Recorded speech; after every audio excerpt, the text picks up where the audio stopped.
hour that should have only taken me a couple of minutes. And I thought, okay, after a while, I figured out I really need to quit. So you can't just turn work or business into an idol. Is a key point here. Is that otherwise, see, if you're the owner, you think you should be the last one out, but maybe not. And so you have to really kind of control your time, control what you're doing, and just try to achieve what people call a balanced work life, but I'm never really sure what that is. So we just kind of deal with it. Luke 19 says, therefore he said, a certain nobleman went into a far country to receive for himself a kingdom and to return.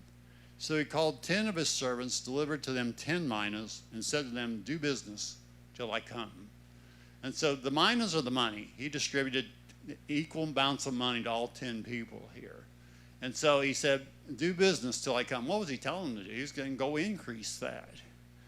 And so when the Lord puts things in our hands, he's expecting us to do something with it. I know some people are going to be asking the Lord for money on how I get started. And then we'll get into petitioning and asking the Lord for those things as we come up with a business case. Because God wants us to have a plan. Because if we don't have a plan, then the money will just disappear. I can testify that, but I've seen a lot of people that happens. It's just gone. So it's something we've got to look at. On this particular example, 20% of the 10, 2 out of the 10 actually succeeded, and the rest of them failed the test. That's not a very good percentage, so don't get disheartened. It's something that he will do and set it in front of you and let you just have at it and see what you do with it. So why study someone else's failures? Yeah. One of the things, we got to be a lifelong learner. Really looking around things, you don't want to get so tunnel vision that you're really not seeing the obvious things out there. So they're not always going to buy the latest technology. I come from the oil field side of things, and basically, we would create or invent these things that the oil companies really wanted, and they were helping us fund some of that research, but then nobody wanted to ever use it because they didn't want to take the risk that it wouldn't work. And so we were having to give the thing away to get them to actually use it so we could actually get customer testimonies. You got to think through those kind of things. I know it looks like, well, that's a sure thing. That's something we really need to do. People will just buy it. Well, you got to really look back and say, will people really buy it? Because people are pretty risk averse most of the time. I mean, you always find somebody who's willing to grab something, but if it doesn't work, now you're in trouble. So we always want to look at that, and it's not necessarily the latest, greatest thing. People's buying habits change, and we always have to keep an eye on that. If all of a sudden what you're doing they don't like anymore, they just move on to the next. There's not a lot of loyalty in the marketplace unless you've really impressed them greatly. So I always have to keep an eye on where they're going with this. The other obvious reason, we don't want to repeat their same mistakes. So those are 3 reasons why, we need to really look at this and see. One small fact here is 40% of small businesses don't even have a website. And I always find this fascinating. How do you even know they're there? Unless you just see them and stop along the road or something like that, you don't even know they're there. Now, 28% of those don't ever plan on having a website. But they've built up a network of people and business that they're visiting with often. They found the Chamber of Commerce, or they found this particular club or that organization that they go to, and they spend time there, building up their customers. So they've done that. They've done the homework in terms of where their customers really are. But if you're just starting out, you got to really look at that, because I know I'm one of those people. I'll do a search on something near me. Anybody else? Yeah. And so how do you know if it never pops up? Because you've never really built out a website. So it's just something we have to think about, because people think, well, that's expensive. It's not necessarily that expensive. It's cheaper all the time. So we have to look at it, update it, stay with it, make it something somebody wants to come in and actually see and visit you. So those are things we have to look at as we go on there. So we're going to go through failure rates here, and really, we have a Bureau of Labor Statistics, And that's all they do is they gather stuff. Yeah, that's our government in action. They're gathering statistics. So I'm going to use their website. You can go out there to their website and do by industry, by all kinds of categories on these particular data points. But for a while, there was a story out that 50% of new businesses fail in the first year, but that was not really ever true. So, but it's 23%. So I'm going to round it off to 23%. So different industries have different failure rates, so it's good to look at that and see what that is there. The year two, then another 32% go out of business. So these are cumulative numbers. And then it goes on up to year 5, it gets to 50%. And then years 10, 66%, and year 15, 75%.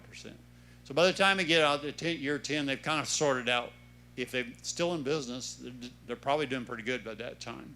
But even then, they can still make a mistake and go out of business. So there's things, we look at. And so what we're going to do this session is look at the whys. Why are those statistics that way? What is wrong? And drill down into that information and see what we can glean from that. Now, that means really 50% of the businesses in the first 5 years actually succeed. That's a positive side of it, So that's always a good way to look at it, rather than non-failure, but 50% of them actually succeed. So if you're there at that point, it's maturity, you learn things. You don't want to learn too much. You want to get it down pretty good from the beginning. But you learn things. There's some advantage to that. Being your own boss. So you're it. That can be good or that can be bad. There's hard work and long hours that directly benefit you, rather than, and then you're not increasing profits for someone else, so you're gaining earnings from potential that are far greater than what you would normally be working for somebody else. So new ventures can be exciting, but it can also be risky. So I don't care how sure shot your business idea is, there's always risk to it, because people's buying habits change, the economy changes, things like that. And so what used to be affordable all of a sudden maybe not be out of affordable now. So there's endless challenges and opportunities. If you don't like learning, you may not want to do this. So there's always things you learn and try to understand why did they say yes or why did they say no? And so just always looking at this and learning from your different examples. All right, so we're going to get into pretty much the rest of the time reasons for the failure rate. So the number one reason is there's no need for their products or services. That's amazing to me. Now, we talked about the last time, the Jewish community, they do much better job on defining needs. When they see something that they think is needed, they do a lot of testing, to see. They don't just say, okay, these 5 people need it, so therefore the rest of the population needs it. They do a lot of research. They do a lot of looking at that and see, is there really a need there or not? Because basically, if you have something that nobody really needs, or there's too much of it in the market, sometimes that's the case, then why, and we'll get into this in future events, why would they come to you? You have friends and all, but that's not enough to sustain you. And so you have to look at your business idea and say, is there really a need there? And do the research. We're going to talk about research a lot, is digging down into why would I do this, and why would people actually come? What is really needed? Especially they deal, like the Jewish population deals a lot in innovation and technology. And so they're looking at things that they think need to be invented that are not there yet. And so they're looking at those kind of things. And they're doing a lot of, like I said, research, but they're doing a lot of communication within their own synagogues and things like that. So you need to spend the time looking at that. Why would somebody need what it is I'm going to provide? Because that's the first one thing that causes a problem, is somebody set up a business that really there was no need for that to be there. And so if there's not a need for it, there's not a business to sustain it. So that's the biggest item. The second item we talked about last time, they ran out of cash. That's 30%. Now, this comes from basically businesses, when they're doing their planning, or if they did their planning, they're either assuming a certain market size or a certain cost structure. And so they're basically, a problem you get into is that they get some funding and they just build out the structure. They build out the expenses, they build out all the fixed assets, everything about that business, they build it out. But there's not enough sales there to keep everything going. That's the biggest issue right there. Well, if you don't have enough business to keep going, it doesn't take them long to run out of cash. So that's something you really got to look at. And we talked about last time was a 13-week cash flow is something you always want to do. Is look at where we're at, what I got to pay, what needs to be paid, and how that works with that, and making sure you don't run out of cash. Now, it's easier if you have money on the side, definitely. But some companies, some businesses, they go to a bank to get lines of credit. But it's hard to get lines of credit if you don't really have an established business record, even in good times. So that's something you have to look at and say, okay, the key on the 13-week forecast is you're looking at what levers can I pull? What have I not done? You're looking at, okay, have I got the salespeople in place? Have I got the things in place? Have I got the online presence in place? Have I got deliveries in place? Have I got all these things going or not? Because usually there's something that's it's not hitting the level of business that you're needing. And so you have to look at that and say, all right, what's missing? See, within a 13-week time period, you have time to really drill down into that and see what is missing. So something, running out of cash, I mean, when you're out of cash, it's ugly, okay? Because now you can't pay anybody, and now everybody's mad. So that's 30% of the businesses that go out of business run out of cash. And so there's all kinds of scenarios, but usually there's some assumptions that are made there that this is all just going to work out, and it just doesn't, especially if there's not a need there. If there's not enough volume there that builds up the need for that particular business, that's a problem. So you have to really look at it and really watch closely your cash levels. I mean, if you have the opportunity to build up money on the side, that's a good thing, but just don't sit there and rely on it, because it'll disappear pretty fast. Like the proverb said, it'll just vanish on you as you start bleeding cash. So those are the top two things, is no need for product or service, and they ran out of cash. The third one is not the best team in place to lead the business. So you're hiring people. I have consulted with a lot of family-owned businesses, so I'm not going to name any right now. But there's always a family member that's not particularly sharp. That they put them in charge of sales, or they put them in charge of, or they put them in charge of, HR, or put them in charge of finance, something like that, and they're just not very sharp. They're not motivated. They're dragging the whole company down. They've alienated the employee force, things like that. And so you have to look at that and say, do I really have the best team? Yeah, and the thing about it is, in business, you have to be willing to part with people. It's not easy, but you have to be willing to segregate those people off that are not really doing a good job, because they can really ruin the whole business atmosphere with their ineptitude. There's a word for you right there. So, because it permeates, because everybody sees it. They just sit back there and sleep in the back office, or whatever. Just come in whenever they want and leave whenever they want. Why? Well, they're the favorite son. So there you go. So, you see that a lot. So when you're up and running, you can't really afford that. So you really need to look and understand what skills do you really need, and hire for those skills. Even though you may know the person, it may not be the best fit for that particular job. All right, 19% outcompeted by someone else. So let's just say you decide you want to pick on McDonald's. you know, and you make McDonald's mad. Now all they have to do is cut their prices, and you know, for a while, this happens, by the way, and then you just get outcompeted, or somebody's able to deliver quicker than you are to deliver. I mean, competition, if you annoy them enough, especially if you're new, they're going to be looking at you. And don't think they're not taking notice, you know. So they will make runs at you. They will say, all right, what's your pricing? What are you pricing things for?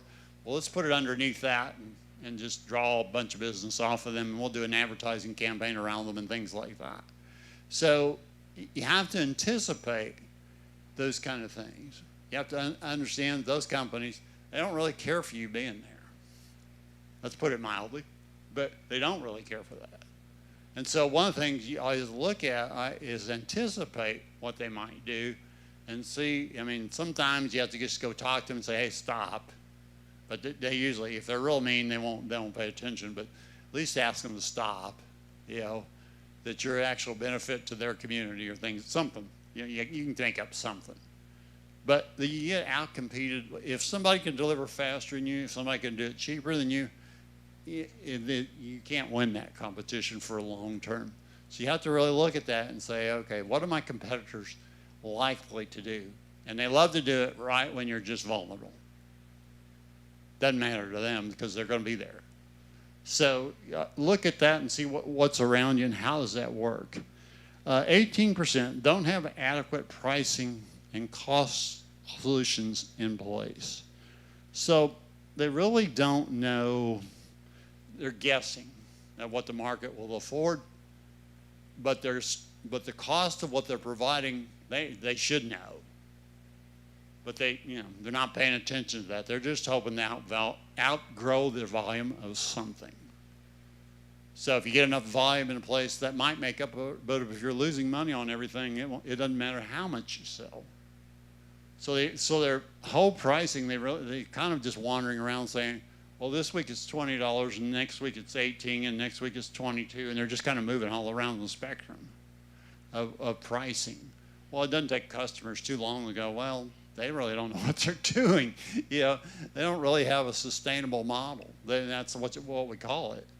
So you really got to look at how you're going to price things and really hone in on how much does it actually cost you to deliver that service, or because we're talking about service business or product business, it's the same thing.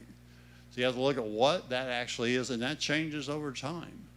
So really get down into that. What is it costing you to deliver, and what is your pricing advantage? And understand your customers.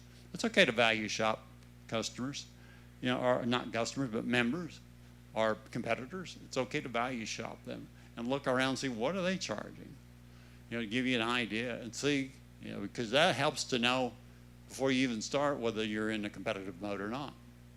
So those are things, just from an adequate pricing and costing solutions, they're just totally out of sync, and they just keep changing all the time. So that's 18%. 17% company offered a poor product or service.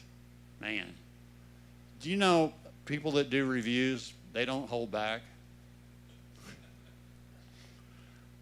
It's brutal. Sometimes you really got to watch those reviews that are out there. Don't let them just sit out there. They don't hold back. If they think you didn't treat them fairly, or if they didn't think whatever, or they just didn't like the way you looked at them or something like that, they'll write you up a bad review. And you can deal with that. Those Google and other places, they have a policy on dealing with reviews like that, but you can't just do it every time. I mean, when I'm looking at a business and I'm trying to see, is this a good place to go? What am I looking at? I'm looking at the trends in the reviews. And most people will do that.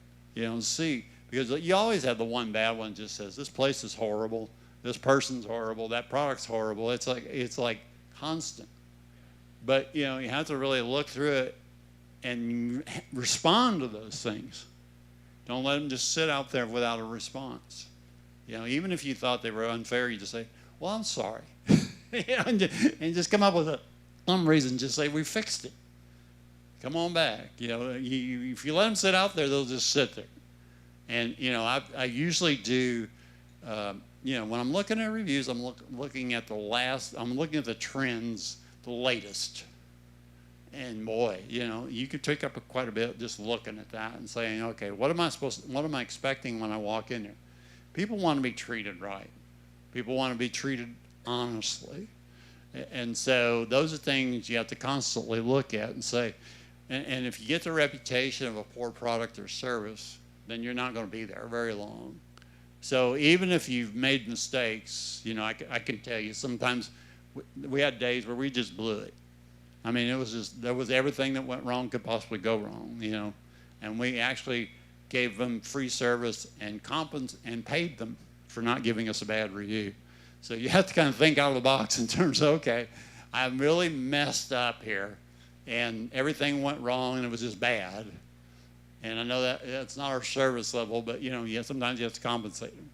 Just say, please, come on back and try it again. We'll try harder. So there's things you look at because you'll know when you messed up. But at the same time, some people just don't care. So you give that impression that you don't care, then that's not a good place. 17% is lack of a business model. There's no strategic guidelines in their business is what that means. They're just there doing whatever they're doing. There's nothing really a driving force that says this is what we're all about. And so they really don't, they're basically not doing a very good job of representing themselves. So that's something you got when you're establishing strategic guidelines on how you're going to operate. That's something you always got to look at and say, all right, how should the customer be treated? No matter whether they're good or not, whether they treat you fair or not, how should they be treated? What kind of service level do I have in here that would represent the best thing that could be there? All right, 14%, poor marketing.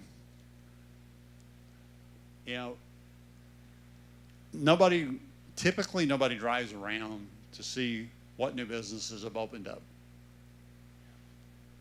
And you take for granted that people will just come. And so you're trying to do as cheap as you can, which I understand. But there's sometimes, for example, we had to go pay Google a lot of money just to get on Google page and have our advertisements seen since we were a new business. And they still do that, by the way. So if you're a new business, there's other ways you can do it. But we'll get into this later, but there's some things you have to pay just to get seen. And so people that know you were there and doing searches for you, they know you're there.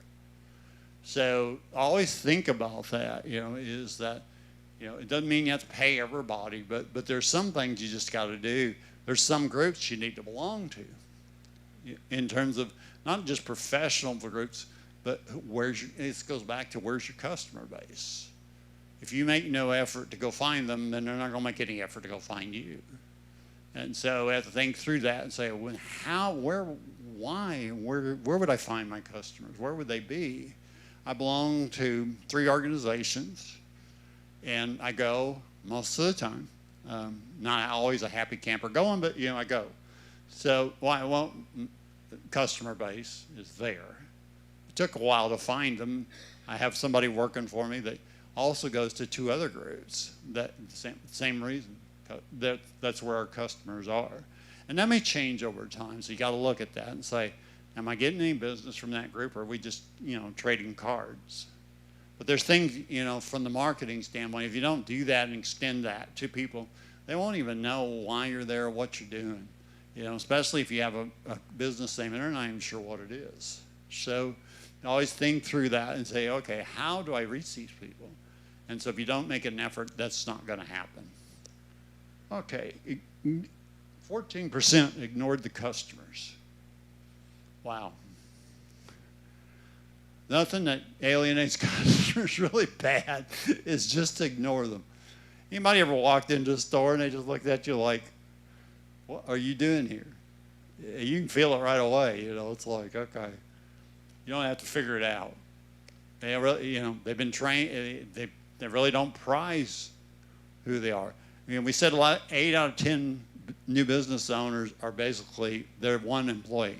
They're it.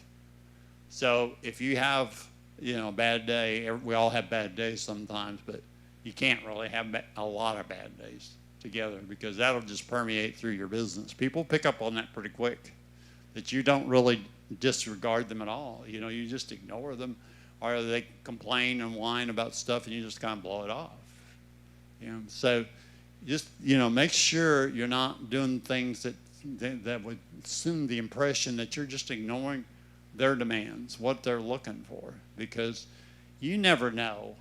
Some people are not worth the effort. I hate to say that, but there are some people you plug into, they will introduce you to a bunch of other people if you just show them that you really respect them. So there's some keys out there to just people, relationships, that's a big thing, is just looking at that relationship, not from what can I get from it, but what can you give into it, and then, okay, now what will they provide back again to us? So poor marketing, ignoring the customers, 13% lost focus. It means they had a good business, but then somewhere along the line, if they lost the reason why they were in business. We could probably show hands of who you think would do that right now. There's probably names different places where that you see that they don't even know what they're about. And so I always tell people, it's good to go off site once a year. Yeah, I know it's expensive, but go off site some year and just have a powwow and just get it back together. What's your vision? What's your mission? What are you doing? What are you doing right? What are you doing wrong? And if you have a staff, take them along. Those kind of things like that, because it's easy to lose focus and just, it's like if you go to your job day to day and you really don't, you just go there. Well, the same thing could happen in a business. You just go there. So you really don't want to give the impression that you're losing focus. So take the time, if you have, like I said, employees, hey, I'm off site, the world won't end just because you go off site, and just go through mission statement, go through values, go through what it is you're doing, and then get into what are we doing right and what are we doing wrong. So, and just kind of see, because the key then is how do we correct what we're doing wrong, and then focus on the right stuff. All right? Let's see. 13% didn't mesh well with team or investors. Can you believe that some owners are difficult? Yeah. We could talk about that for a while, but anyway, they're just difficult. But there's also investors that are difficult. Now, and if, you get into bed with an investor or a bank or whatever, you got to recognize they're going to have great inroads into your operation if they want it. Some don't care, but some decide that they're going to try to inflict something into your business for the sake of whatever. So you really have to choose your bankers, choose your investors carefully. Can't tell you how many times I see stories where it just blows up. They get mad at each other, they stop talking to each other. If they're funding the business, that's not a good place to be. So you have to really look at that. When you're looking at that, if somebody's offering to fund your business, get into their personality, get into their reputation, get into what it is they're doing. Because some people just like to take over businesses, just to take them over. And, and then you don't have any say in it. So we have to look at that and say, what can they do with this? And really, are they easy to work with? It's not hard to find out, especially if they're investors and bankers, whether they're really easy to work with or not. You can ask them to refer you to 5 of their customers and see what they say, and take them to lunch, and just have a good discussion. See, those are things we really got to look at, because banks, some banks have become very active these days in pushing agendas. So you really have to pay attention to what it is they're doing, And that could change over time. And then you find yourself practicing something you don't want to practice. And then a big blow up comes, and here we go. So things that, you have to look at there is they didn't mesh well. But also, I mean, they hired a team and they didn't mesh well with. That's another big issue. You can get a lot of high-powered people in there, but if you're going to keep stomping on what their ideas of what they want to do, then you're just frustrating them all to pieces. So you have to really look at now, who am I hiring, and now what am I going to do with them? Because they're going to want to go do something. That's what you want them to go do. You want to find what it is they're going to do, and just turn them loose and let them go. But if you're going to start micromanaging people like that, man, they're gone. So and go in a blow up too. So that hurts your organization. So there you go. There's several sides of that. Lack of passion by the owner, 10%. So if you're not passionate about your business, nobody else is going to be. And it's not hard to get passionate about something, but if you're just looking at it as an income, you might want to reassess that. I mean, it's good to have an income, but you're the owner. You bring the passion. You can't hire the passion, because as soon as they leave, that passion's gone. And so if you're not passionate about what you do, then man, you're fighting an upstream battle.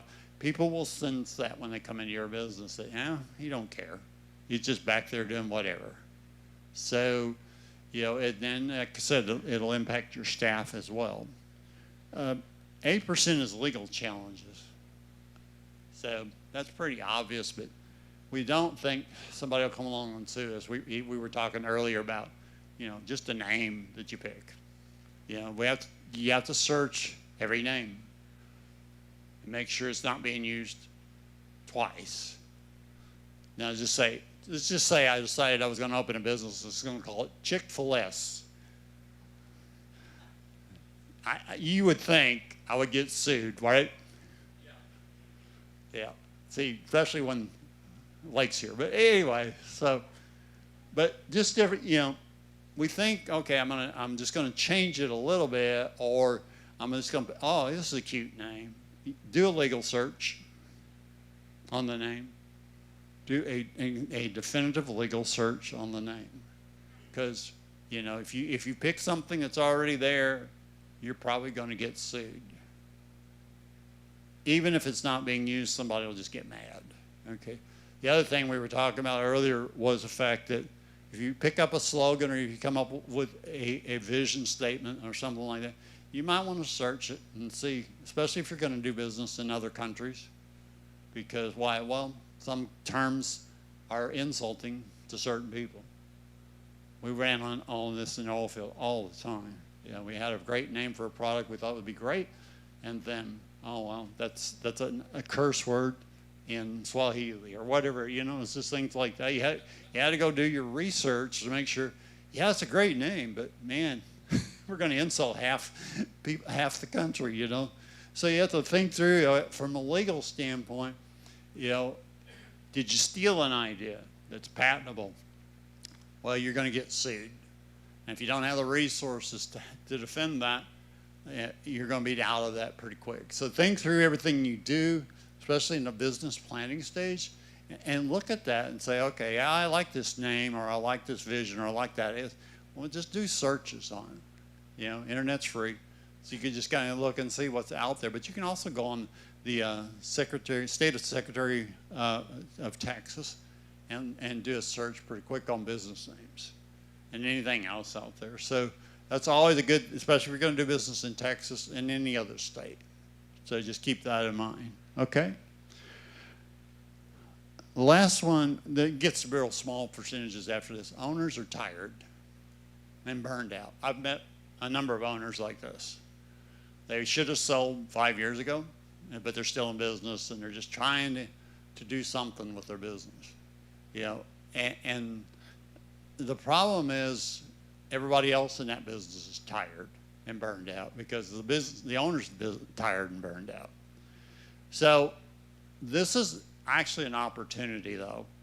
if you're looking for businesses, because usually they've gone through the gamut of their kids and grandkids, and all of them have said, no, we don't want that. We don't. We want to go do something else. You know, so don't just turn away from that. Look and see what it is they've got. If they still have a good reputation, you might be able to pick the business up and keep the name and so forth, and help, you know, fund his retirement or her retirement or whatever it is. You know, but there's things in the business world you can look at. Like I said, as long as there's not a reputation damage here, there might be an opportunity to pick up an existing business.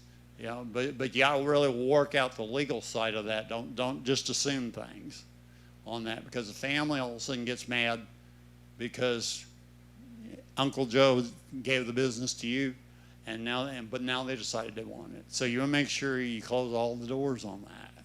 So it's something, you know, those are opportunities. In fact, you know, I was looking at a statistic the other day that baby boomers are the prominent business owners, and the biggest issue they have right now is their children don't want their business.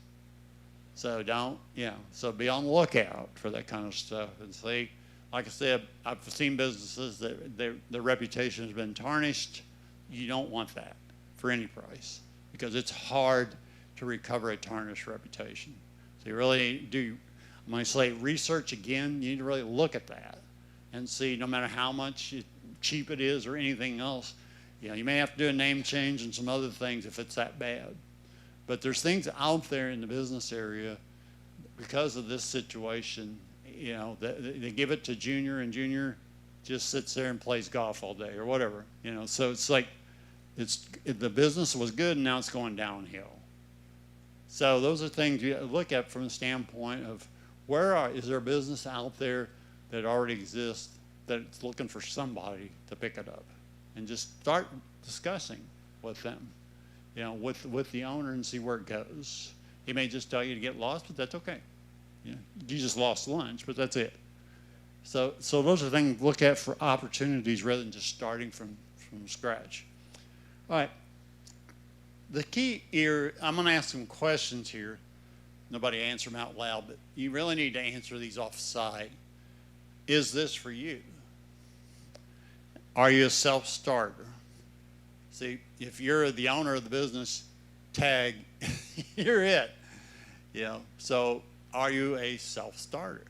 You know, can you get into it and motivate things and get things going, even if you have a staff? So that's something to kind of look at, just a gut level assessment. How well do you get along with different personalities? You know, when I came out of retirement and then decided in Singapore or wherever, you know, so I had to start from scratch, you know, just from building relationships with people. So, you know, you have to be willing to get out of your house, go to meetings, go talk to people, even though you may not know anything that's going to come up of it.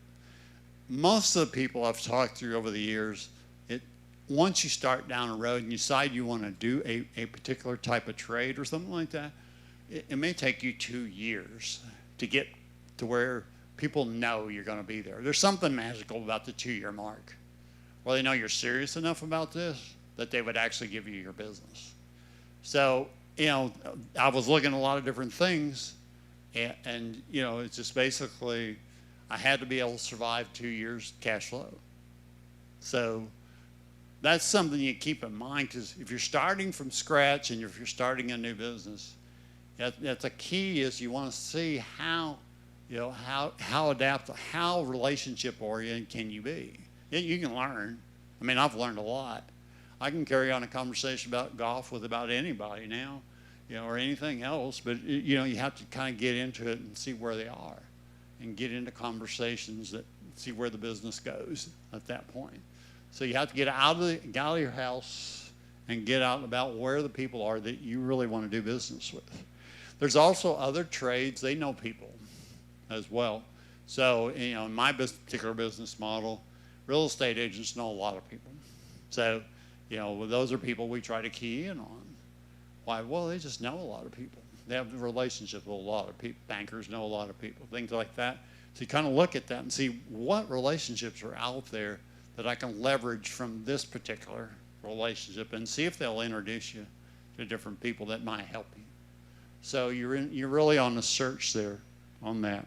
How good are you at making decisions?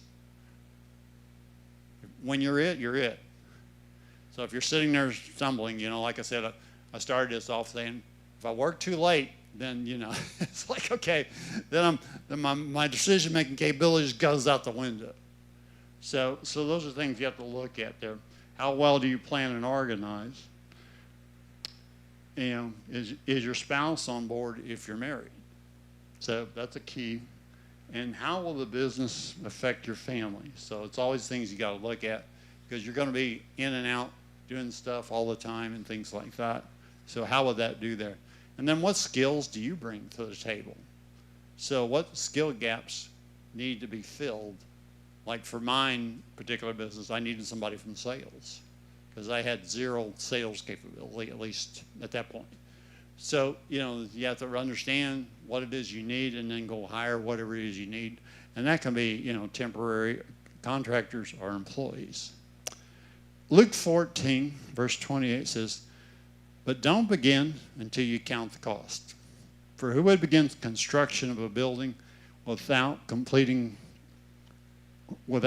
enough money to finish it? Otherwise, you might complete only the foundation before running out of money. And then everyone would laugh at you. They would say, there's the person who started that building and couldn't afford to finish it." So you have to really count it and say, okay, what does this take? And really, that's part of the business case and business planning part, is to see what it would take to get there. On assignments, continue praying in the Spirit and your understanding. Continue reading Proverbs daily. Continue researching your business ideas, gathering information. Gather a lot of information. Continue working on your vision and answering questions in a previous lesson. And continue working on a day in a life that would be in your new business. Now, complete the assessment questions that we just kind of went over there. We went over them quickly, but go through those and just do an honest assessment. I use my wife as a sounding board, and it got interesting at times. So it helps. It's a good sober exercise. She didn't nix everything, so we're good. So, and then look at how can I apply the lessons from the failures that we just went through, and say, okay, how can I build a business case and make sure that there's a marketable product and all these different things that's really needed to do that. And then we're going to get into KPIs a little bit. That's our term of the day, but start collecting information on KPIs that would apply to your business. So the term of the day, I always want to end with that, is metrics or key performance indicators, or KPIs. You'll hear it referred to as KPIs a lot. And what is that? So there are overall measurements of a company's performance, and they can be financial, operational, customer, quality, process, all kinds of measurements there. Operational measures that are tied to your strategy. So when you set a strategy, you want to come up with measures on how do I know week 2 I'm doing good. I'm either on or off target here. And then after that point, it's basically what can I do now to get back on target if I need to get back on target, or I'm okay. So they're basically measures like that you're looking at on a continual basis, say I'm on target or off target. You should ask that every day, and may have the ability to look at things like that. So they basically, some examples are customer satisfaction, on-time delivery, defects as a percentage of something, and we talked about EBITDA before, but they basically should help you manage, measure, and improve performance. So when you get into business cases, that's an area where you really need to understand, all right, what are my indicators that I can measure how good I am, not wait until the end of the month. Amen? Father, we thank you, Lord, for your great wisdom flowing, that you're raising up successful businesses and causing them to prosper.